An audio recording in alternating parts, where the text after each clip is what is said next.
Salut les geeks et salut les geekettes, bienvenue dans ce nouveau 101% du mardi. Un 101% un petit peu comme le temps, frais, un peu plus vieux que la dernière fois, mais en même temps pas pourri. Et pourquoi qu'il sera pas pourri? Parce qu'aujourd'hui, on va retrouver quoi? On va retrouver le reportage sur Blood Bowl, on retrouvera le temps perdu de Nicolas Robin, et il y aura aussi Rétro et Magique, et... il y avait encore un truc... News? Et les news!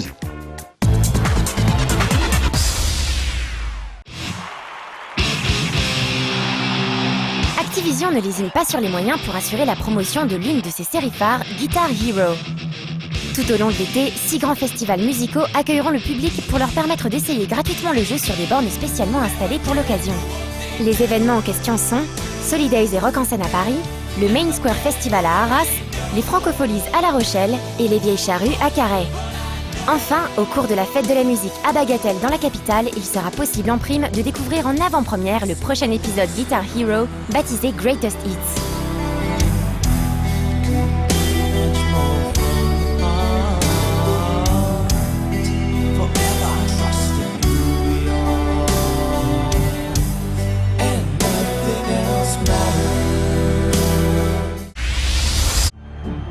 Toujours très au fait de l'actualité lorsqu'il s'agit de promouvoir ses simulations sportives, EA vient de frapper un grand coup en s'attachant les services de Dwight Howard. Le jeune pivot d'Orlando figurera donc sur la jaquette américaine de NBA Live 10. L'histoire ne dit pas en revanche combien la firme américaine a dû dépenser pour faire signer l'une des méga stars de la NBA. Cher certainement, très cher même.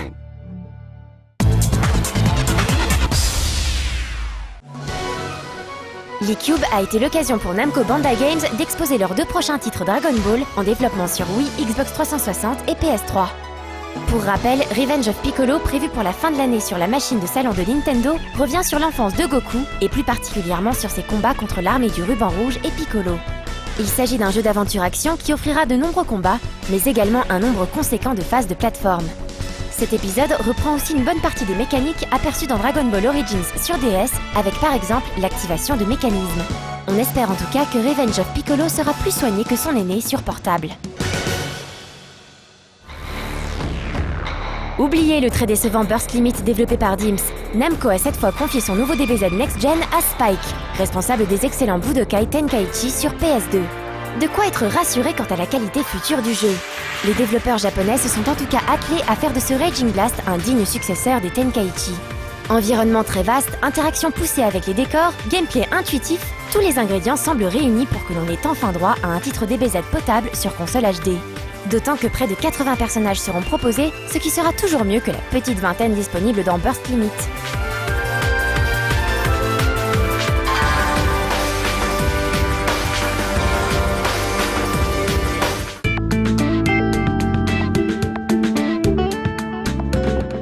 Quelle news vraiment!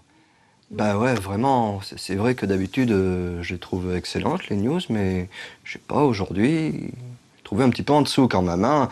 Alors je sais pas si c'est parce que les journalistes ils reviennent de l'E-Cube encore, enfin de l'E3, et qu'ils étaient un petit peu fatigués, ou alors si c'est la pollution. C'est vrai qu'il y avait une sacrée pollution quand même à Los Angeles. Ils sont revenus, ils toussaient tous. Alors bon, c'est peut-être ça, ils sont fatigués. Je sais pas trop, enfin, c'est pas grave. On va regarder le reportage, c'est sur Blood Bowl. Blood Bowl, qu'est-ce que c'est? C'est comme une espèce de football américain, hein, si j'ai bien lu mes... c'est écrit en dessous. Blood Bowl, ouais, c'est un football américain, basé jeu de plateau, tout ça. Ils vont vous dire ça mieux que moi, parce que moi, j'y connais rien.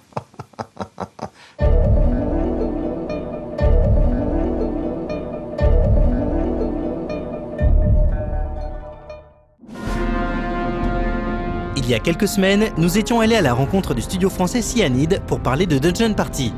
Eh bien, nous y sommes retournés, mais pour évoquer cette fois-ci une autre production tout aussi ambitieuse, Blood Bowl.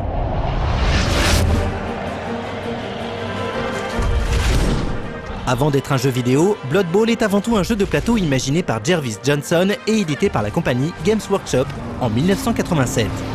Son principe est simple. Il s'agit d'un sport violent, dérivé du football américain, se déroulant dans l'univers de Warhammer. Les équipes sont donc constituées d'orques, d'elfes, de nains et de nombreuses autres créatures fantastiques. Bien que Games Workshop ait arrêté d'éditer le jeu depuis quelques années, les joueurs continuent de le faire évoluer en inventant de nouvelles règles. Le jeu est donc toujours aussi populaire et Cyanide n'était évidemment pas le seul à négocier les droits d'acquisition de la licence auprès de la compagnie britannique. Mais le passé de la boîte française a fait pencher la balance en sa faveur. Adapter Blood Bowl en jeu vidéo, c'est une idée qui traînait un peu dans l'air depuis pas mal d'années chez Cyanide. On avait déjà expérimenté ce type de jeu par le passé avec Chaos League, et puis quand Games Workshop a été OK pour adapter Blood Bowl en jeu vidéo, on était peut-être les mieux positionnés pour avoir le projet. Blood Bowl est une adaptation, et qui dit adaptation dit fidélité à l'œuvre originale. Cyanide a donc travaillé en étroite collaboration avec Games Workshop, qui souhaitait avoir un œil sur le travail de la société française. Bien sûr, on a travaillé déjà avec Games Workshop. C'est eux qui possèdent la licence, donc ils sont les garants du respect de l'univers de notre part.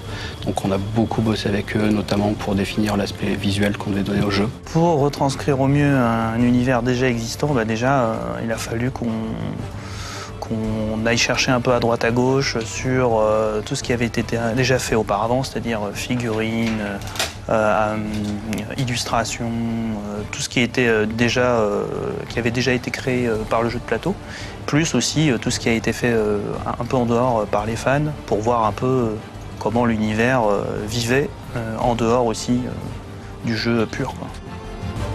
Blood Bowl doit en partie son succès à sa communauté, toujours très active lorsqu'il s'agit de faire évoluer son jeu préféré. L'équipe de développement s'est donc fort logiquement tournée vers ses joueurs particulièrement exigeants pour avoir un avis extérieur. Très tôt dans le développement, on a démarré une bêta assez privée avec des joueurs issus des communautés de joueurs de jeux de plateau. Notamment, on a eu la chance d'avoir les champions du monde de Blood Bowl qui étaient français cette année-là. Donc voilà, ils sont venus participer à la bêta très tôt dans le projet et ils nous ont suivis jusqu'au bout. Ces joueurs-là, c'est des gros fans, donc ils nous soutiennent depuis le début. Ils sont aussi assez exigeants. Voilà, donc ils attendaient de nous qu'on respecte vraiment très fidèlement le jeu de plateau. Donc en ça, ils nous ont vraiment beaucoup aidé, en surveillant tout ce qu'on faisait, en nous reportant tous les problèmes par rapport au respect des règles, etc. Cyanide a fait le choix de proposer aux joueurs deux types de gameplay très différents. Le premier reprend très fidèlement les dernières règles en date du jeu de plateau. On y trouve donc du tour par tour, des jets de dés, la prise en compte de tout un tas de paramètres stratégiques, etc., etc. Pour le second, les matchs se déroulent en temps réel.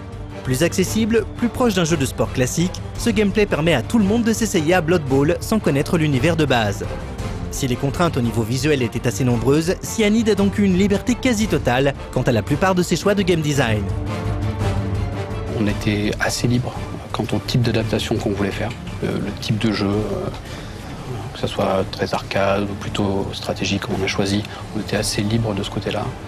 Par contre, la contrainte, c'était le respect de l'univers. Donc au niveau du visuel, de chaque race, de chaque poste, chaque joueur, des armures, etc. Tout devait être très fidèle.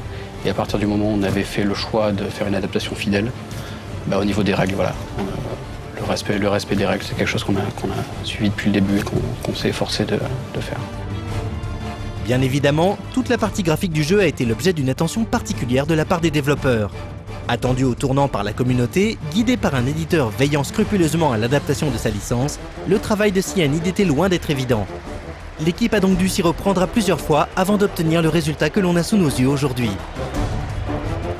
À l'origine, nous on avait pris les figurines telles quelles, et quand on les a créées, finalement c'était pas l'orientation graphique qu'on avait voulu. Et Game Workshop finalement n'était pas tellement d'accord là-dessus. Et donc ils nous ont un peu redirigés sur un nouveau design. Donc finalement on a apporté beaucoup plus que ce qu'on pensait. Et finalement en fait on s'est inspiré de... il y avait un code à respecter qui était d'abord, fallait que visuellement les personnages soient sportifs. Ensuite il fallait qu'ils soient médiéval. Et après qu'ils aient un côté... un peu marrant, mais voilà, c'était dans cet ordre-là. Mais avant tout, il fallait qu'ils aient l'air sportifs. Et la difficulté, c'était à partir d'armures médiévales, d'avoir comme ça des petits traits, comme par exemple la barre en métal typique du football américain, des graphismes ou des bandes blanches, etc. Sans, en même temps, en plus, il y avait le problème des marques, c'est-à-dire qu'il ne fallait pas faire trop de références à des marques très connues. Et donc voilà, ça a été toute la difficulté d'équilibrer le visuel sur tous ces aspects, quoi.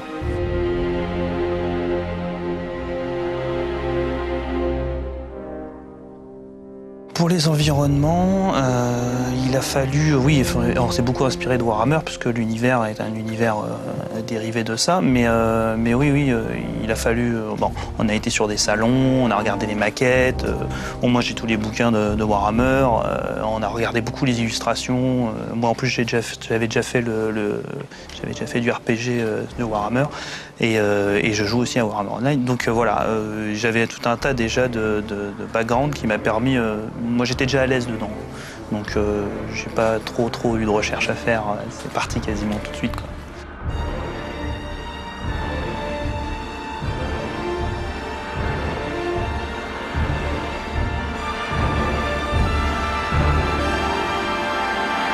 Adapté.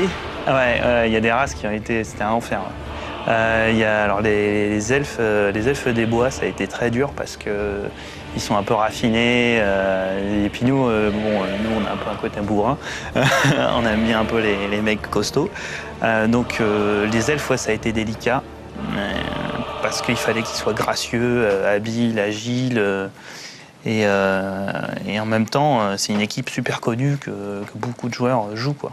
Donc d'où là le fait d'avoir eu l'idée de leur faire des armures en bois, en fait. Donc pas du tout de métal, très léger, très vif, vraiment pour représenter finalement leur roadster, quoi, au mieux.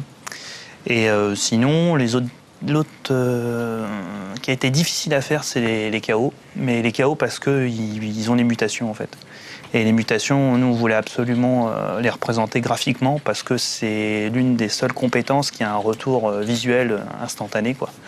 Et bien sûr, ceux qui connaissent un peu le chaos et qui jouent beaucoup le chaos, la première chose qui arrive, c'est ça, quoi, c'est les mutations. C'est le truc qui donne vraiment de la valeur aux joueurs et qui fait après une équipe un peu hétéroclite quand les joueurs évoluent. Il y a une espèce de masse qui apparaît avec des effets dans tous les sens, des tentacules, etc. Là, voilà, là on sent que l'équipe a pris de l'ampleur, quoi.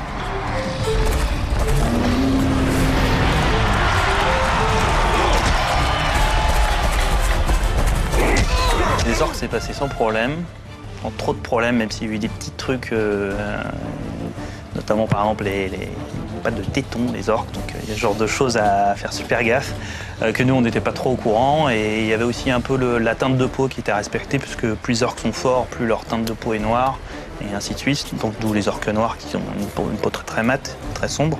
Donc voilà, c'est des petits trucs un peu qu'on a eu à corriger, mais sinon la base directe était bonne. Il n'y a pas eu. La difficulté, ça a été de donner un style, un style des orques de Blood Bowl, quoi. C'est-à-dire que ouais, les orques de Warhammer sont pas exactement ceux de Blood Bowl. Ils ont un petit côté un peu décalé. Ils ont des petits, enfin, ils se prennent, c'est des sportifs, quoi. Voilà. Donc ça, il a fallu apporter cette petite touche d'humour un peu à tous les roadsters pour que déjà il y ait une harmonie, mais aussi parce que voilà, c'est l'univers. La communauté s'amuse avec Blood Bowl depuis maintenant plus de 20 ans.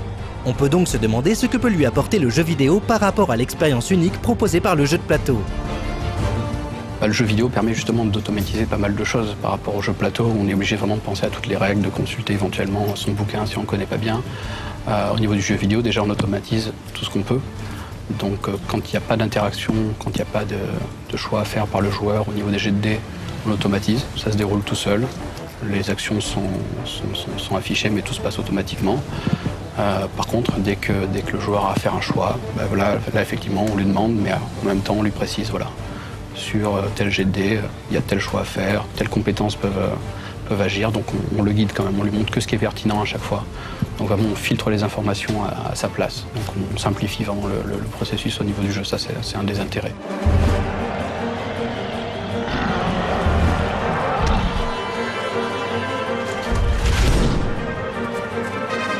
Bien sûr, Cyanide ne s'est pas contenté d'une adaptation stricte et a également intégré dans son jeu vidéo de nombreux éléments qui n'étaient pas présents à l'origine dans le jeu de plateau. Quant aux versions 360, PSP et DS, elles proposent une expérience de jeu différente. Mais pour en savoir plus, il faudra patienter jusqu'à la critique qui sera diffusée dans un prochain 101%.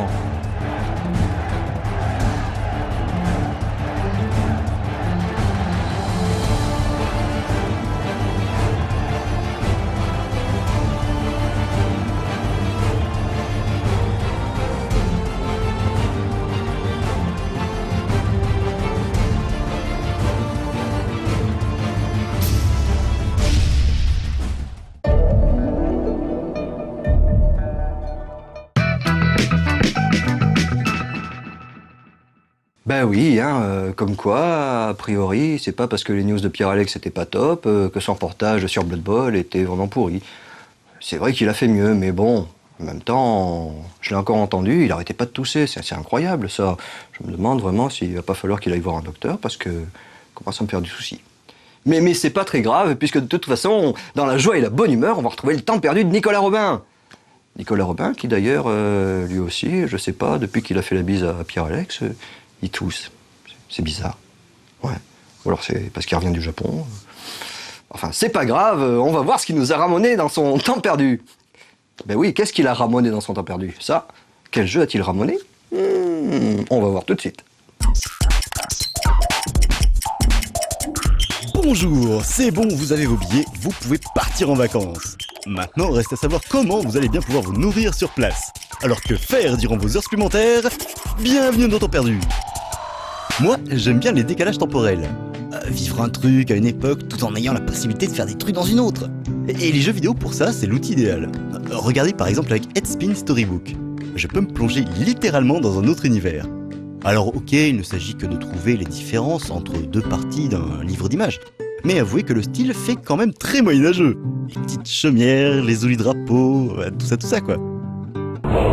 Ah, ok, je vois que c'est pas très clair. Alors prenons Choose Your 2012. Là, il s'agit de choisir notre propre fin du monde en 2012. Et ça, c'est l'anticipation ça. Bon, là, tranquillement assis dans votre fauteuil, vous pouvez décider quelles catastrophes naturelles devront affronter votre progéniture. Et ça marche même si votre marmaille s'est délocalisée sur notre continent. Plus fort encore, avec A Small Favor de Zibarf, vous pouvez devenir un extraterrestre chasseur de primes dans un monde probablement futuriste. Hop, un vrai voyage dans le temps et l'espace. Quand on sait qu'en plus, en fonction de vos choix, il y a plusieurs fins différentes, il n'y a plus à hésiter. D'accord, vous n'avez toujours pas saisi, et bon, Miracle Witch, ce sympathique action RPG de Nigolo, ne va peut-être pas m'aider à vous faire comprendre le principe. Quoique, incarner un personnage tout mignon dans un univers d'Heroic Fantasy, ça dépayse, non? Bon, prenons un exemple concret. Là, nous sommes le 16 juin, sauf en cas de rediffusion bien sûr. Et vous êtes au choix, vautré sur le canapé, devant votre PC, sur le lit. Bref, vous récupérez d'une dure journée de labeur, et vous pensez que moi, je trime encore pour faire cette merveilleuse émission. Eh bien en fait, pour moi, aujourd'hui, nous sommes le 11 juin, et j'enregistre mes voix. Et dans votre présent à vous, je suis en vacances à 10 000 km d'ici. Et là, vraiment, je vous jure que je l'apprécie ce principe de décalage temporel. Alors ne m'en voulez pas et n'oubliez surtout pas que, pour gagner plus, jouez plus.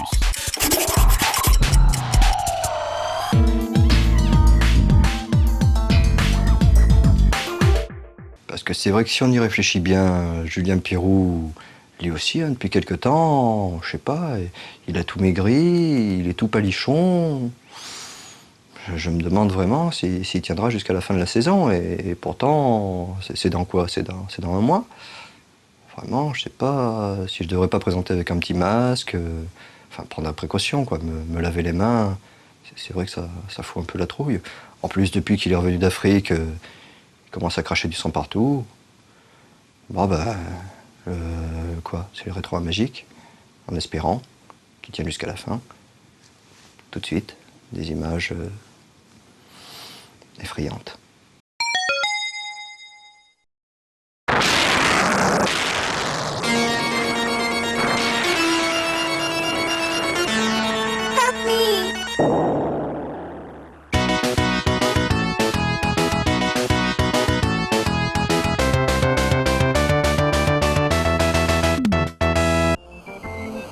Quand on parle de simulation de corsaires en jeu vidéo, on pense immédiatement au légendaire Pirates de Sid Meier. Il existait pourtant une alternative de qualité, la série des Daikukai Jidai de Koei, plus connue sous nos latitudes sous son titre occidental Uncharted Waters. À l'abordage!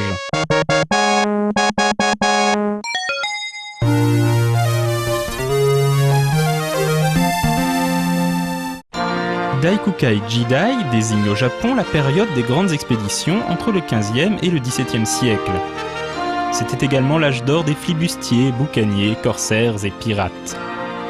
Le joueur incarne Léon Franco, un jeune portugais qui rêve de restaurer la fortune et la gloire de sa famille.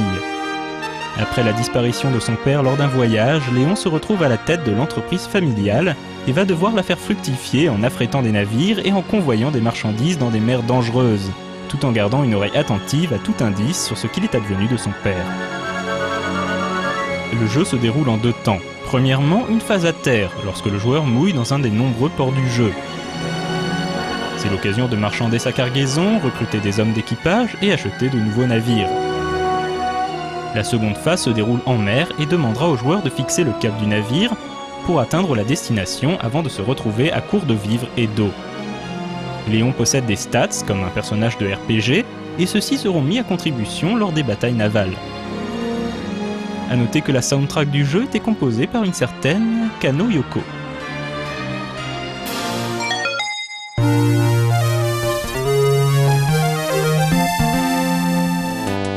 New Horizons reprend la recette ayant fait le succès, au Japon du moins, du premier épisode, mais en mettant davantage l'emphase sur le côté RPG.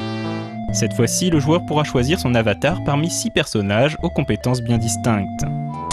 Joao Franco, fils du héros du premier jeu, est un explorateur portugais cherchant les ruines de l'Atlantide. Catalina Eranzo est une terrible femme pirate espagnole, évidemment rousse, à qui il ne manque que la cicatrice pour donner l'impression de sortir d'un manga de Matsumoto Leiji. Otto Baines est un corsaire anglais travaillant pour le compte d'Henri VIII. Ernst von Bohr est un cartographe hollandais cherchant à dresser la carte du monde connu. Pietro Conti est un chasseur de trésors italien. Et enfin, le dernier mais non des moindres, Ali Vezas est un marchand turc à la recherche de sa sœur disparue. Chacun possède son propre scénario, servi à grand renfort de dialogues bien plus nombreux que dans le premier épisode. Plus beau, plus complet, plus riche et toujours mis en musique par Kano Yoko, New Horizons possède de nombreux fans en Occident, même s'il reste bien moins connu que Pirates. New Horizons connut un add-on sur PlayStation et Saturn sous le nom Daikukai Jidai Gaiden, qui propose 2 personnages supplémentaires.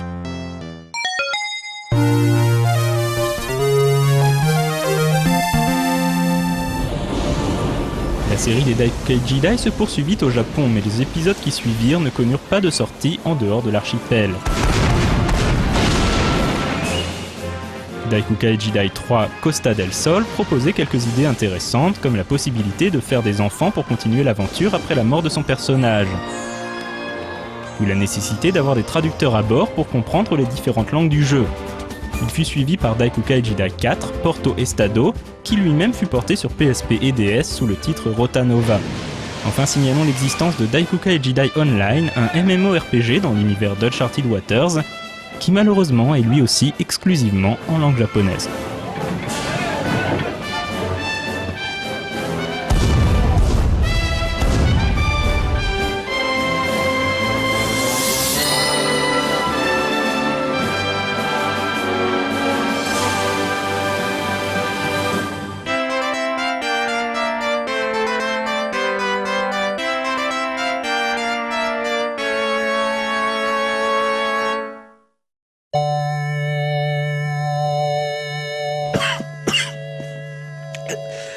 Excusez-moi, c'est déjà la fin de ce... Pardon, ça fait pas télé, pour une fois Alex va être content. C'est déjà la fin de ce 101%. Mes bien chers geeks, mes bien chères geekettes, je vous fais Je vous fais des gros bisous, et puis prenez soin de vous, couvrez-vous bien, hein, parce que je sais pas si c'est le pollen et les allergies, il doit y avoir des trucs dans l'air en ce moment. Je sais pas ce qu'on a tous, on tousse tous, on crache tous du sang par les yeux, par les oreilles. C'est génial, on va tous mourir. Alors je vous fais des bisous avant qu'on meure tous. Des gros bisous et puis à demain avec Davy si tout va bien. Après-demain, pas gagné, hein. À bientôt.